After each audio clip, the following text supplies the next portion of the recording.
This video is brought to you by MoviePalette.com. Hey everyone, do you have a favorite movie that you would love to hang on your wall but you can't think of what scene or what poster to get? Well, now you can get the entire movie on one high quality canvas. With MoviePalette.com, you can get every scene from your favorite movie, or more specifically, the dominant color of every scene from your favorite movie in chronological order on a great high quality canvas. It also comes with a silver engraving of the title down at the bottom. It has rubber stoppers on the back to keep it from bouncing. And they have a huge catalog of what to choose from. Whether you're a horror fan, or a fan of sci-fi, Marvel, Japanese anime, Disney animation, drama, or Oscar classics, there's a movie palette for you. Right now, MoviePalette.com is having a sale for 50% off for their Halloween sale. But if you go right now, and if you enter room 15, you'll get 15% off of the movie palette of your choice. That's ROOM15 for 15% off of your movie palette. Again, this is a great value for a great piece of home decor that looks great for any film and for any film buff and anywhere in your home. You will definitely like this product. Mine is of The Shining, and I could not be happier with it. So definitely go to MoviePalette.com and enter ROOM15 for 15% off of your palette.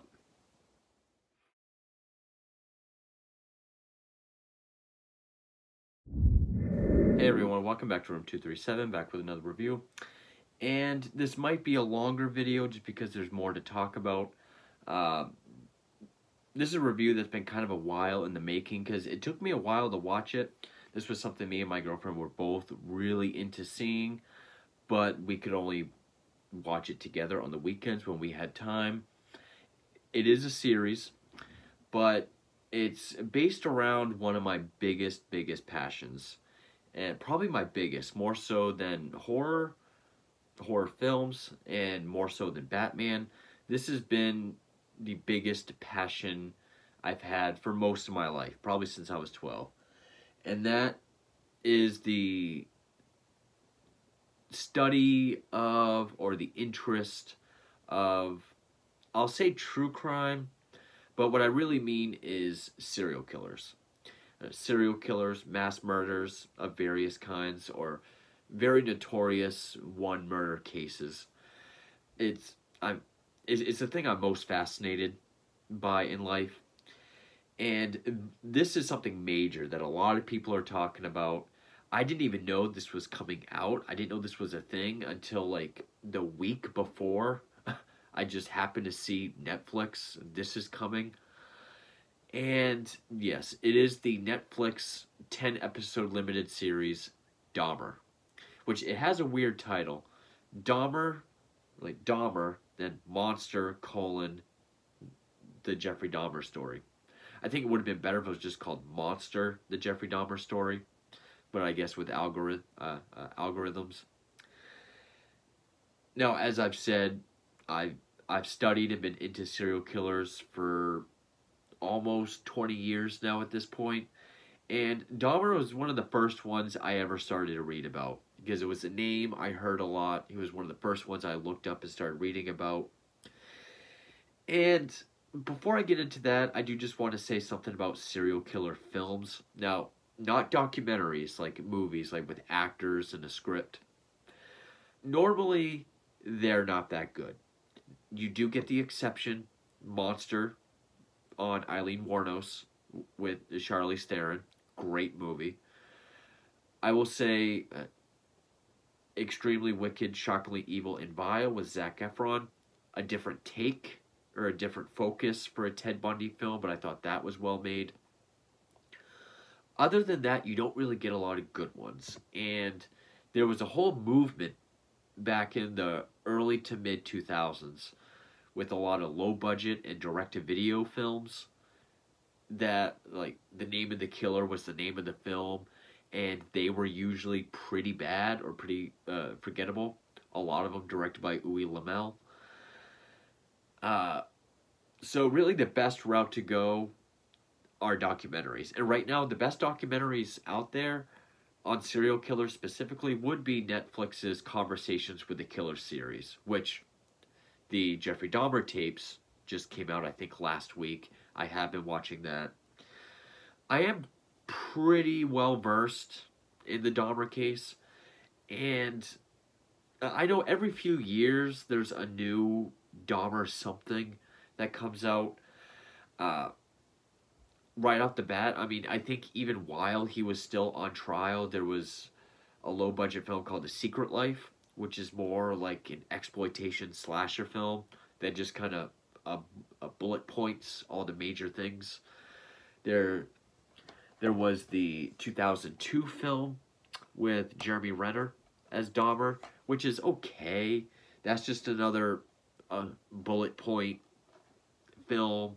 It's actually structured kind of like the first half of this show, where it's the first or the last night he was out, July 21st, 91, with his to-be 18th and final victim, Tracy Edwards, when he escaped and he got caught, and just through flashbacks giving us the backstory. That's how the first half of the show is structured. That's basically what the Jeremy Renner film is. There was one called Raising Jeffrey Dahmer that I remember being pretty awful. And then more recently you had My Friend Dahmer, which is all about his childhood, and ends with him picking up Stephen Hicks, his first victim, which I also still, I do have the My Friend Dahmer comic book.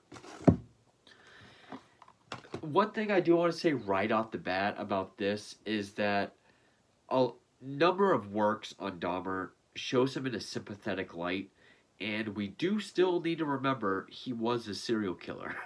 A lot of people like to talk about Eileen Wuornos. Like she was this tragic, beautiful, wayward angel. This poor, sweet baby with a bad childhood. She was a serial killer. I mean, Henry Lee Lucas and Ed Gein and Ed Kemper had awful childhoods as well. You're not going to give them the sympathy. This doesn't. I mean, this Netflix series offers Dahmer as much sympathy as you kind of, really in just the aspect of, okay, if he had someone to talk to, if he did talk to someone, family or professionals, and did work these feelings out, could he have saved himself and 17 lives? On that level alone, okay, this offers some sympathy, which, it really kind of all you really got to give.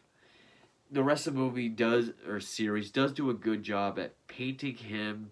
It's not glamorizing Dahmer at all. And even though it's very artistic and very well shot, very well lit, beautifully acted by everyone, which I'll get to, it's not glamorizing him. It's showing him as the killer he was. And this is a very interesting case because Dahmer wasn't a Bundy or a BTK or someone like that where it's about the kill. He wanted all the activities afterwards. The murder is just how he got there. He didn't find murder very pleasant. And this delves into that a little bit. But before I really get into the film, just to know the stuff that I have read on Dahmer, there is the book Monster, which I didn't see any credits about this being based on this, but has a similar title. There's Christopher Berry D's Inside the Mind of Jeffrey Dahmer. And then, of course, various documentaries, Dahmer, that I own or that I've seen. There's the film with Jeremy Renner. Of course, as I've already shown, My Friend Dahmer.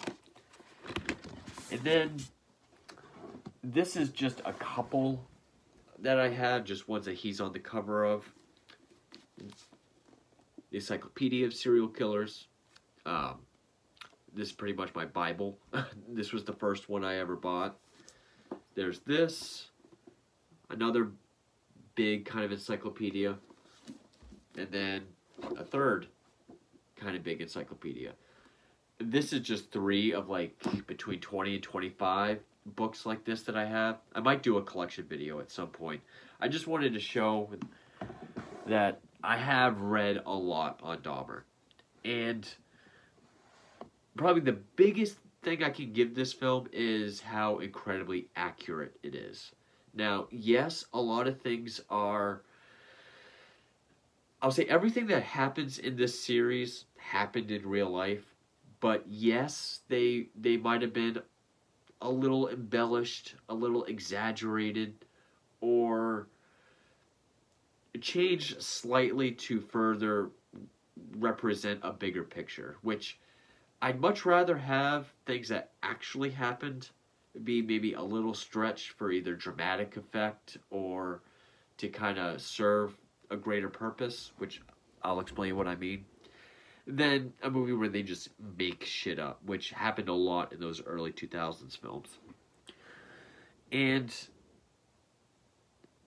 what I did mean to say when I went over all the films that were made on him, and yeah, there's Dahmer versus Gacy, that doesn't count, that's just a novelty film, is you're not going to get a more definitive Dahmer movie than this. This really shows everything, and not just everything, and this is what will separate the true crime fans, or people that are really interested in true crime and serial killers, and just the real surface level people that say they're into serial killers, but they just want to read about, you know, the violent stuff, the kills. Is that once you get to like episode 6 or so, we shift focus. The first half is really, okay, him bringing Tracy Edwards to his Oxford apartment in Milwaukee, how the time they spent together, his escape, Dahmer's arrest, the interrogation, and then in that period, flashbacks throughout various points of his life. The second half focuses on the victims of the families, his neighbor, people of the black and gay community that were really affected by Dahmer and his crimes, the cops that caused controversy for pretty much allowing, not that they let Dahmer kill, but really turning a blind eye because they didn't care about minorities and they didn't want to get into gay stuff, as they put it. And just really the incredible ripple effect that Dahmer had on the city. That's pretty much the second half. Dahmer as the character really takes a back seat in that second half. And, you know, when I read about a killer, I want to learn everything. Not just their kills. I want to learn about the childhood, everything that happened in between, you know, kills or prison stints, and the aftermath, and their prison stay. So this will really separate just the surface level people and the ones that really like to learn this stuff. And I do applaud this series for not making this the Dahmer show and really taking half its time, half its episodes to focus on, you know, the people that were affected by it. Because you really don't get that. There's really, of all the ones I've seen, it's almost like you might as well be watching a slasher film. I mean, a lot of times they don't even say the victims' names. It just shows them meeting the victim, killing them, move on to the next one. This, it doesn't focus on all 17 of them. It focuses on victim 1, Stephen Hicks. Victim 2, Stephen Tomei. I always mess up the last name. Cardiac Synthesophone, Tony Hughes, and the last one that escaped, Tracy Edwards. Now,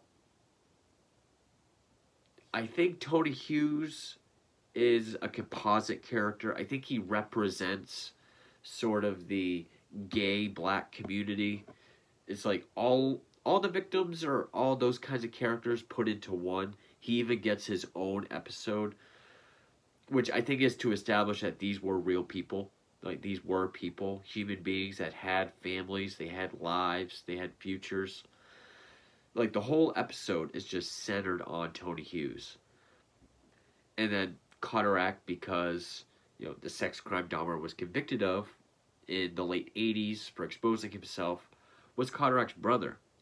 So it showed his family, the synthesophones, how they had to deal with Dahmer in court once for a sex crime, then they had to deal with Dahmer again for murder of their other son. So it does choose certain families and victims to focus on, but I think, like, Tony Hughes is supposed to represent, a good majority of them.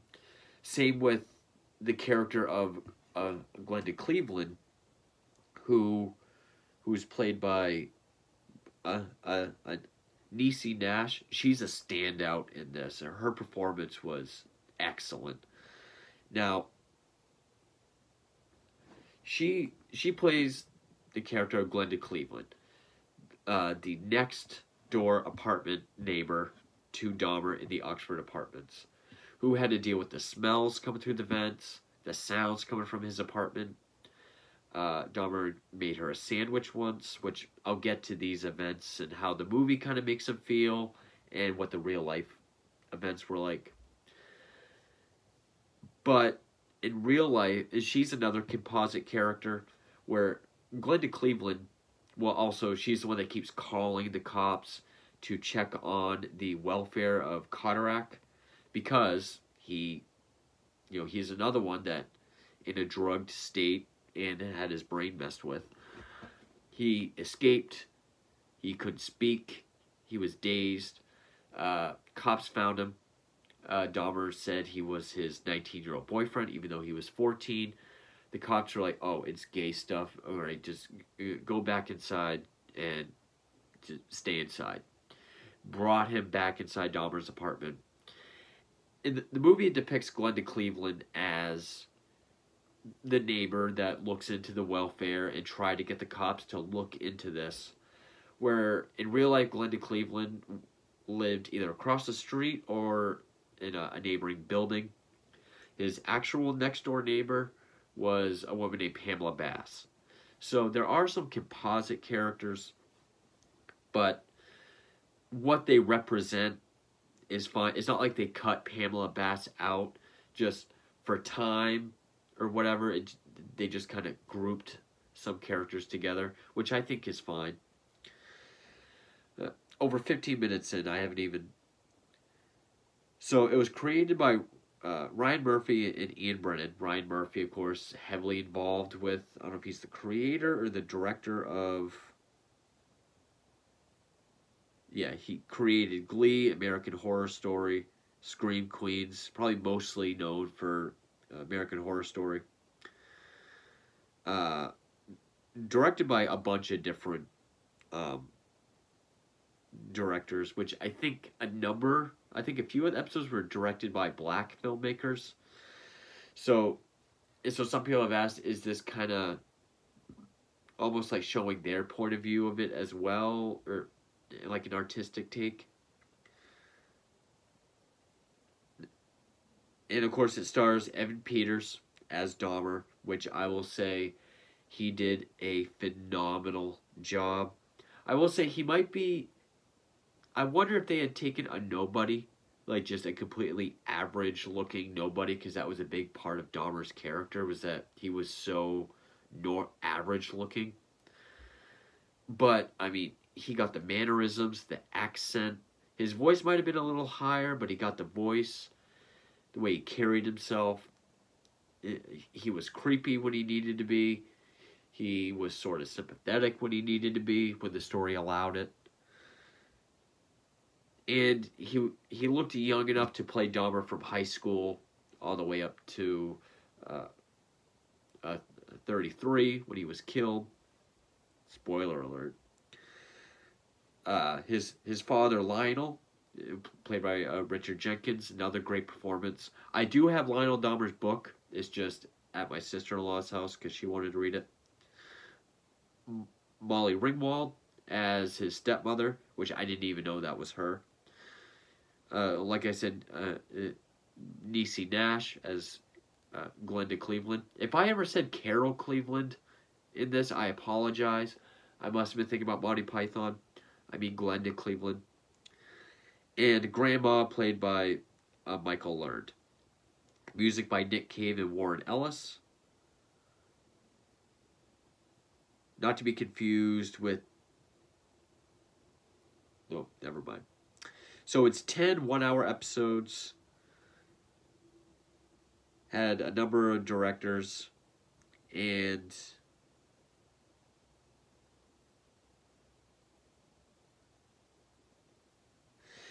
Okay, so first, is this exploitative? I think a lot of people... It's going to be exploitative no matter what. No matter how tasteful you try to do it. Seeing a real-life serial killer kill real people that existed, it's going to seem exploitative. Now, yes, it is very artfully shot. It doesn't look sleazy or exploitative or anything. It tries to handle it in the most, I guess, tasteful way possible. But I mean, when you actually see him kill, I mean, it doesn't really look like he's struggling with it. But, again, Evan Peters, amazing as Dahmer. He's definitely one of the takeaways, along with, the actors that played Cleveland. So, what I was wondering, well, first, since there's a Dahmer movie, every few years, the biggest thing is, was this warranted? I will say yes, because one, this has the most information, probably the most you can get out of the story. It does a good job at balancing, the stuff people want to see, which is Dahmer committing his crimes, and focusing on the victims, the families, and the community. It's a good balancing act. It doesn't try to portray him in a sympathetic light, except for that little bit that I mentioned. And it does delve deeper than any other film has done. So I will say, yes, this was warranted, and it is good that it was made. Now, I would call this the be-all, end-all of Dahmer films. I think this should be it. No other one you make is going to be as... definitive or whatever. But I was wondering, for the first few episodes, because where present day is July 21st, 1991, when he gets caught, sort of the events of that night with flashbacks, it does go through all the bullet points that anyone that's even read anything on Dahmer, or even seen like an A&E biography on Dahmer, pretty much knows. And I was thinking, it's not really showing anything new, really. Okay, the whole thing with collecting and dissecting roadkill. It doesn't go into torturing animals, which is good. I mean, it's a big part of his character, but I could have gone without seeing it. Also, side note, there was some controversy because Netflix decided to tag LGBTQ under the interests for this, and the community got mad because they said this is not the proper representation that we want. Well, this may be the most political I ever get. Instead, if you want representation in film, in media, in pop culture, whatever, you gotta take the good with the bad. I mean, this is an LGBT story. The killer was gay. He was closeted gay. The struggle with the victims in the community. They were ignored. They were shunned. They didn't have a voice. Cops didn't take them seriously because they were gay. So this is very much an LGBT story. But yeah, you gotta take the good with the bad. You can't pick and choose your representation, wanting to turn all these characters and pre-existing characters, but then No, we don't want that one as bad. You gotta take the good with the bad. That's how it works. And of course, Netflix gave in. It took the tag off. Anyway, so yeah, as a child, I mean, we see the bad relationship between his parents, Lionel and Joyce, really making Joyce look like the awful mother that she's always portrayed as. The outburst he had in high school called doing a Dahmer. The whole thing with the taking a fetal pig home, which I don't remember if he stole it in real life or if he asked for it. In this, he asked for it. His teenage alcoholism, his parents' divorce, and then him being left alone around graduation, where he picked up Stephen Hicks. Actually, before that, the whole thing with the jogger that he would see every day and fantasize about. Only in this, when he finally gets the nerve to get a bat and wait for him, he jumps out and he freezes. Jogger runs off. In real life, he waited in the bushes with a bat. Jogger never showed. So then, that summer of '78, he sees Stephen Hicks, takes him back to his house, kills him with a dumbbell, dismembers him, pulverizes his bones. It does show, when he had the trash bags full of body parts and going to dispose of them, he got pulled over. Now, this is something that was another thing that was kind of embellished or exaggerated, because the cops did ask him what was in the bags. He said, "Oh, my parents got divorced, I can't sleep, I'm doing chores." And in real life, the cops, I think, got another call over the radio, a more important call. And they were near Dahmer's house, so they just let him go. Here, they make it sound like, young kid, you look like a good kid. You got your whole life ahead of you. And I'm not going to fuck that up. Drive home. Now, that could be a few things. It could be playing on the, because he's a white male, and then showing, how he could get away with something like that, but then the black and gay communities are not even looked at. But also, I guess, to be kind of dark and ominous, because we know what Dahmer's going to do with the rest of his life. So the cops saying that. I see why they, that's a change for dramatic effect. That makes sense, but it doesn't really bother me. And then, of course, all the failed jobs, him joining the military, him being kicked out for drinking too much, all the different jobs he had, like the blood bank, which he did not steal a bag of blood, cut it open, and just drink it. He did steal a vial once, but he tasted it up on the roof of the clinic just to taste it.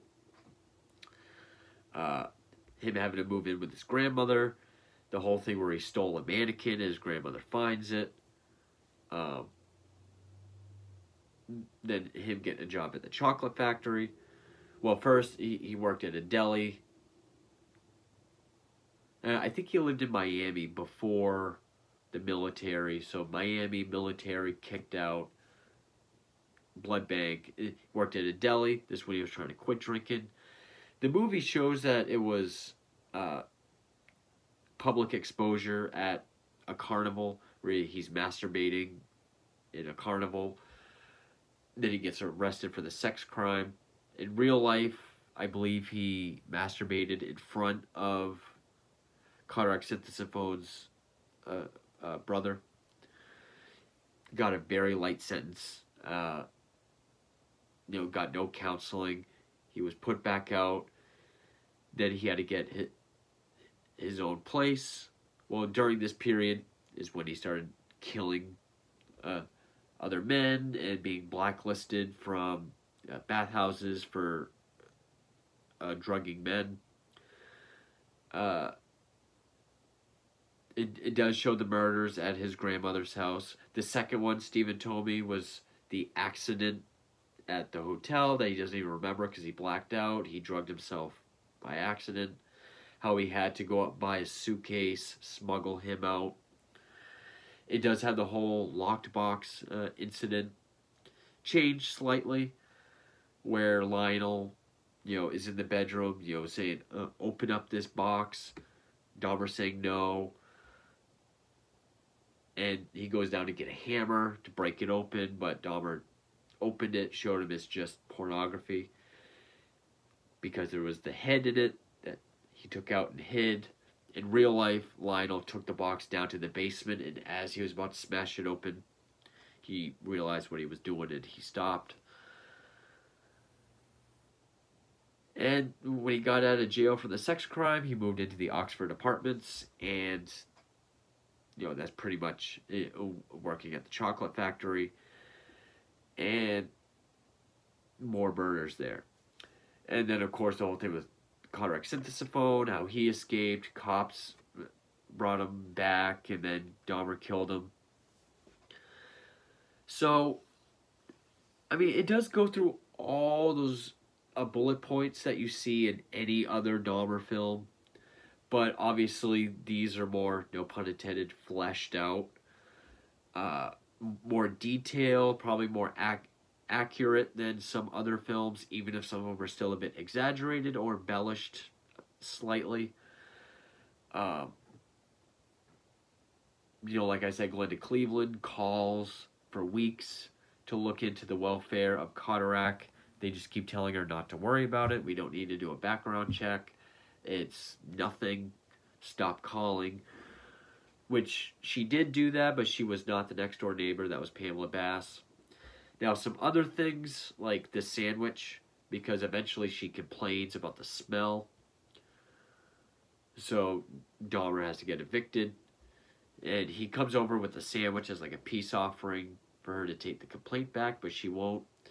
Now, from what I've seen in things like the Dahmer Files, which is a really good documentary, the sandwich is more of just like a polite gesture on Dahmer's part, or where it was like a cookout, or there was a lot of people with food, and he just brought sandwiches. This is more like a horror scene, like he's just watching her, telling her to try it, being very persistent, and alluding that it is human flesh.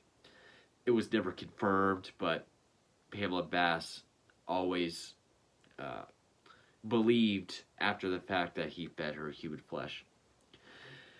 And also, this doesn't make him out to be like a rabid cannibal. Like, it does show him cooking up like a steak of human meat. In real life, yeah, he tried humans here and there, but it's not like he ate humans for every meal. So yeah, and then the second half just shows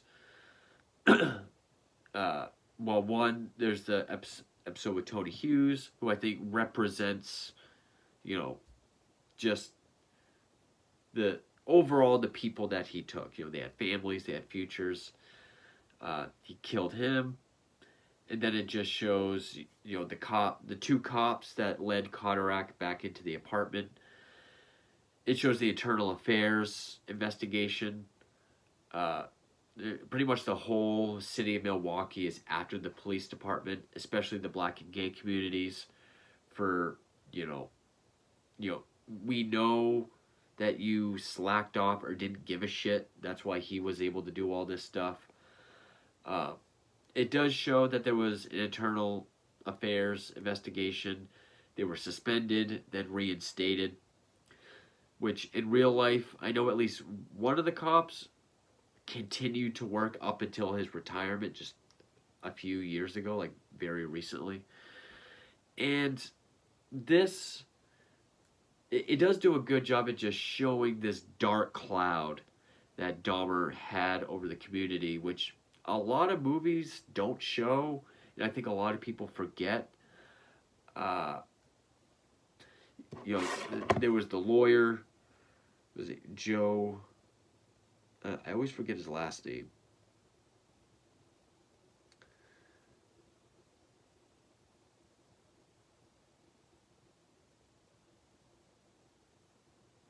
Zilber.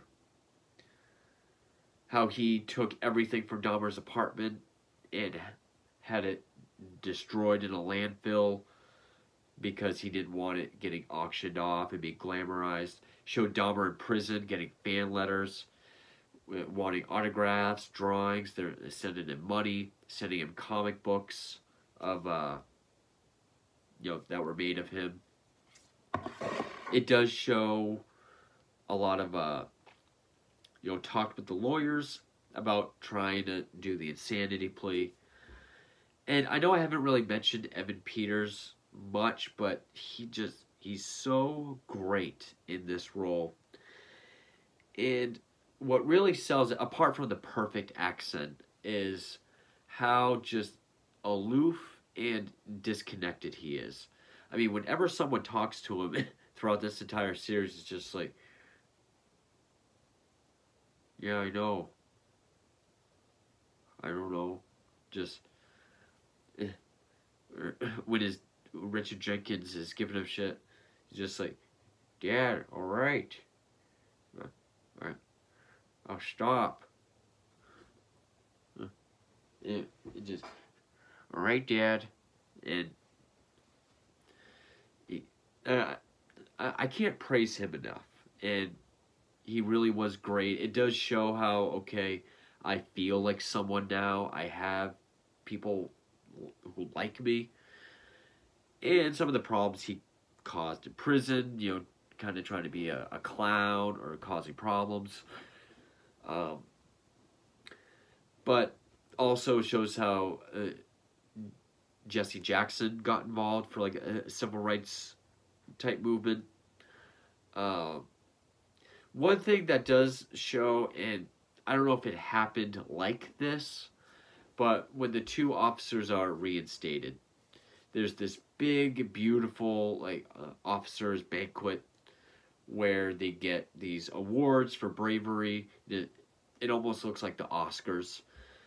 And then there's like this community award ceremony for Glenda Cleveland, where it's at like a hall, like a Knights of Columbus hall, where she just gets like this little plaque. And really just showing the disconnect of the communities. Also how, everyone was just kicked out of the Oxford apartments so that it could be demolished. Cleveland pushing for there to be a park, like some sort of memorial park or bench in that lot. It was never made. People say that it'll be a constant reminder. It does show, Lionel writing his book, A Father's Story, families being told that, comic books are being written. Lionel wrote a book, and he says he wrote it as like a cautionary tale and so other parents can pick up the warning signs. But it also shows that he got mad when some of the families should be considered for compensation for royalties. Now, there are a lot of things that this was kind of a complaint that I had with Extremely Wicked, Shockingly Evil, and Vile, where it's very obvious that they looked at documentaries and interviews and they got the costumes, the wardrobes, the mannerisms, and everything like perfect. Like almost so you could put it side by side to see how close they got it, which I think they actually did in the end credits. Here they do that, but it doesn't feel as indulgent. It feels like this whole movie or series has a very a matter-of-fact kind of feel to it. So when we do see, I believe it was Cataract's, no, it wasn't Cataract's.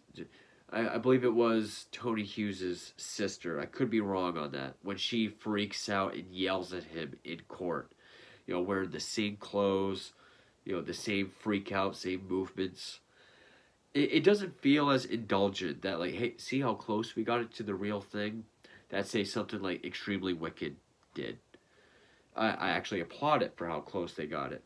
Also, when it shows Glenda Cleveland watching TV, and they recreated the Stone Phillips interview for Dateline, where it's Jeff and Lionel wearing the same clothes, sitting in the same positions. So yeah, when I look at things that were obviously recreated from footage that you can find on YouTube, I don't get that feeling like, okay, we get it. You made it really close. But I found the second half to be just as interesting as the first half. The the fallout, the dark cloud that was put over the whole city of Milwaukee. Um, and yes, this did cause controversy with still alive family members saying that this was going to be a traumatizing trigger and going to bring up everything, which I know was going to happen, but unfortunately, just and it's not to put down their feelings, but true crime is just so huge. Whether it's people that actually read and learn about this stuff, or people that just want to see what he did. I know a lot of people like that just they say they're into serial killers, but really they just want to see how fucked up it is. That I think they watch it the same way they would watch like Human Centipede or a Serbian film. They just want to see how disturbing it is. But I didn't find this movie to be indulgent.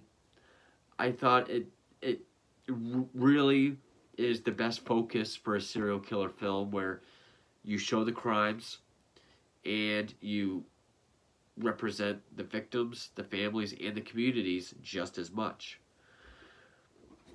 And this is the only movie I've seen that depicts the end of Dahmer, where he was murdered in the gym by a fellow inmate, Christopher Scarver, in November of '94.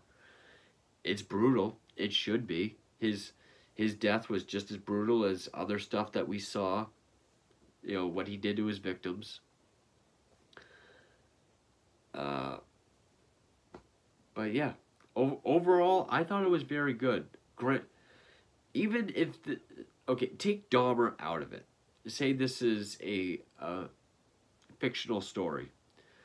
This is a great character study that is beautifully made, very well shot, wonderfully acted by everybody.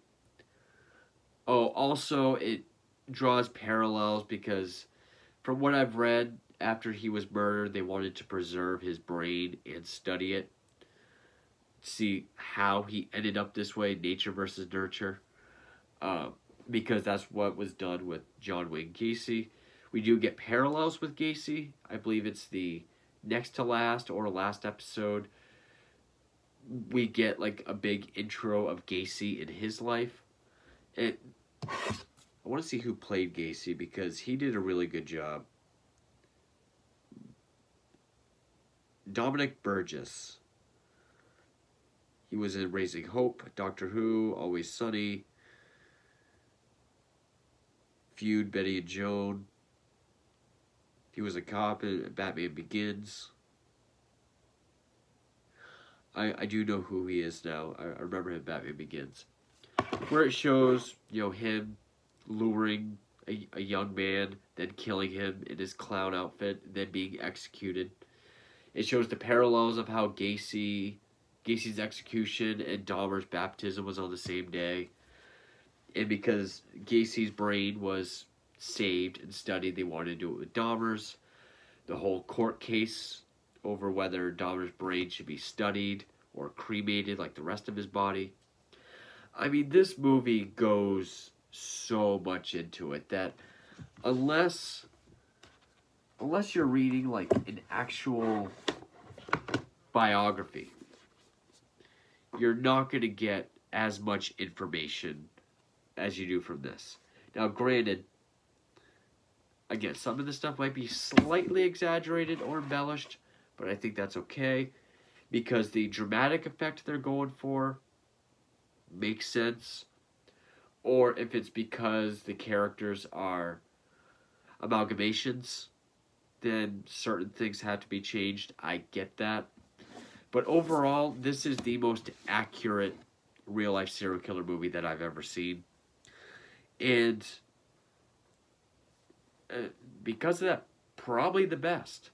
Now, hopefully they can just leave Dahmer alone. I mean, I know in 2 years it's going to be the 30th anniversary of his death, so I'm sure something else will come out. But, I mean, we have his childhood movie, and,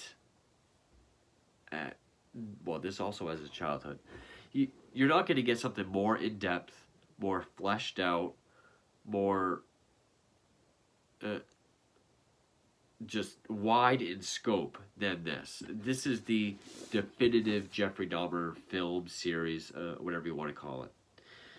And, you know, it doesn't glamorize him as a killer. In fact, it's more of like a dramatization of what a documentary would be. And where it doesn't glamorize him, it doesn't sympathize with him, other than the fact of, you know, maybe, like when Lionel tells him, I had thoughts about killing people too when I was younger. Then, or, you know, if you are gay, I accept it. You're my son. I love you. If he had just had someone to talk to, then maybe he could have been saved, and therefore all his victims. And focusing on the victims and the city, the community, and just the fallout of everything. Just the scope of it is great. And this is the kind of real-life serial killer movie or series, you know, scripted with actors that I would like to see more of.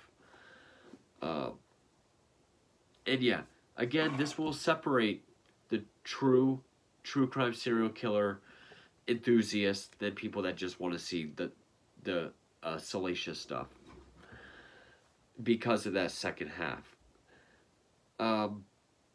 Yeah, Evan Peters, just excellent performance. All the performances, again, were great. It's very well directed.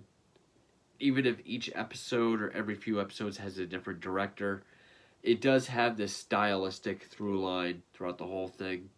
The cinematography, the score, the mood that it sets, it's voyeuristic. It is creepy when it needs to be.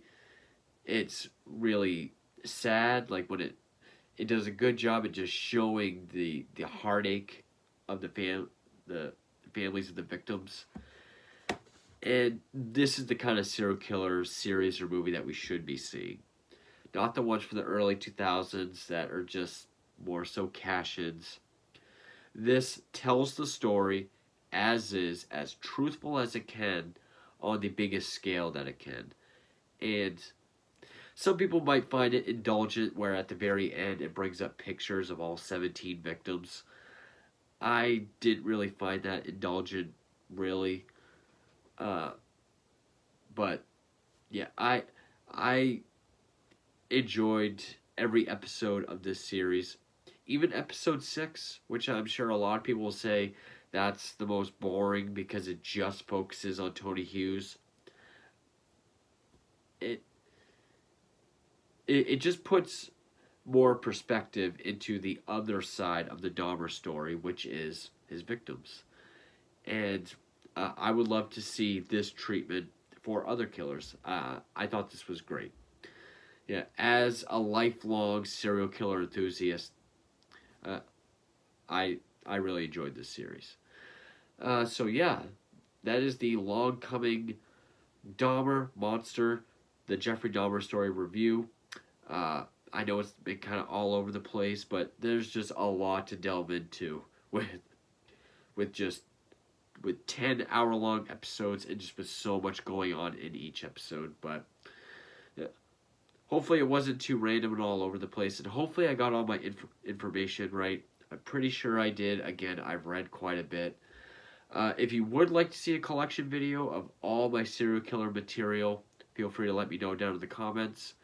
And thank you for watching.